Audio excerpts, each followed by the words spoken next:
কুরআনুল কারীম বলছে আওয়ালাম ইয়ারাল্লাযীনা কাফারু আন্নাস সামাওয়াতি ওয়াল আরদা কানাতা রাতকান ফাফাতাকনাহুমা وجعلنا من الماء كل شيء حي أفلا يؤمنون জোরে বলি আল্লাহু আকবার।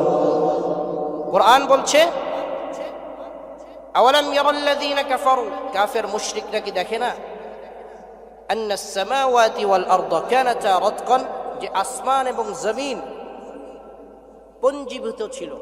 বর্তমান বিজ্ঞান বলছে যে 1380 কোটি বছর আগে, কত বছর আগে? 1380 কোটি বছর আগে আকাশ আর জমিন এই সব কিছু মানে মিশ্রিত ছিল, পঞ্জীভূত ছিল। গ্যাস ফিল্ড অর্থাৎ সিলিন্ডার গ্যাস আছে না, অনেক সময় বিস্ফোরণ হয় না, বিস্ফোরণ হলে এক এক দিকে এক একটা কি করে ছিটে যায়। এরকম একটা বিস্ফোরণ হয়েছে, এটা তাদের বক্তব্য। এরকম একটা বিস্ফোরণ হয়েছে, বিস্ফোরণ হওয়ার পর পৃথিবী একদিকে, সূর্য আর একদিকে, এক এক দিকে গ্রহ নক্ষত্র ছিটিয়ে পড়েছে। কিন্তু আকাশ আর জমিন আগে কি ছিল? পুঞ্জীবিত ছিল। এই তথ্য বিজ্ঞান দিল মাত্র 100 বছর আগে।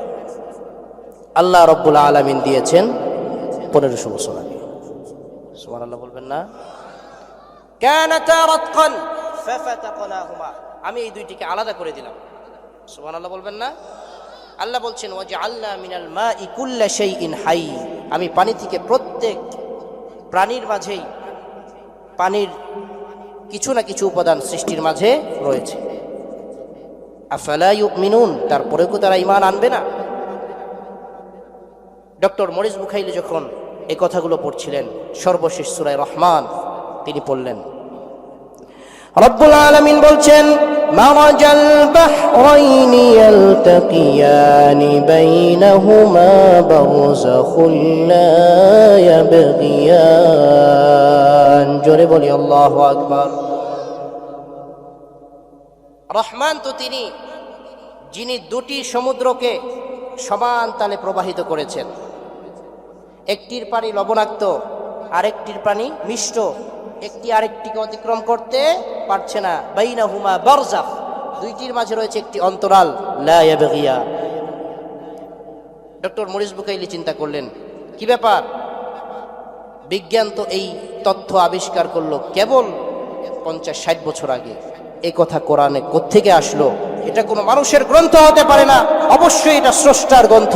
তিনি পড়লেন, আমার সাথে পড়েন, লা ইলাহা ইল্লাল্লাহু মুহাম্মাদুর রাসূলুল্লাহ। কালিমা পড়ে মুসলমান হয়ে গেল।